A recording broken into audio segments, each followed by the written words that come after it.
About the stuff you said about tax a couple of years ago, when you were very unhappy with the amount of tax you haven't actually. No, left. I'm not unhappy with it. I wasn't unhappy as saying you were going to leave the country. Yeah, but I felt like that, and it's not the amount of tax you pay; it's what we get in return for it. You know, I mean, they're closing fire stations. We've got not enough police on the streets. Not that I always want a lot of police on the streets, but the hospitals. We keep getting kidded that the National Health Service is running all right. It's not. I know that from experience.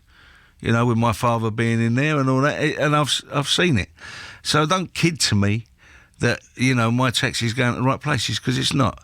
They want to build a new railway tracks to get us to Birmingham 15 minutes early and spend billions of pounds on that. Well, not for me. It's build a hospital. This makes sure our education's proper.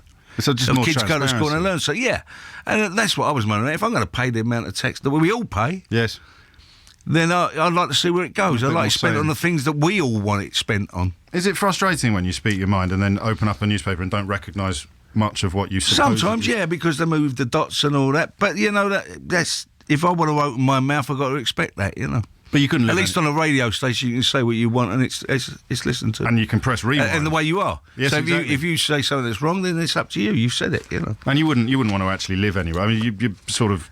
Listen, national treasure is an overused phrase. I come from England. Yes. I'm English, and I love this country.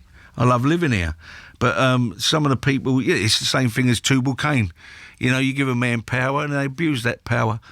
And some of the things they do, they're supposed to be representing us. And they don't represent us. And I think some of these people need to be held accountable because it's fraud. Yes. They say they're going to attempt to do something, and they never even attempt to do it. So for me, that's fraud.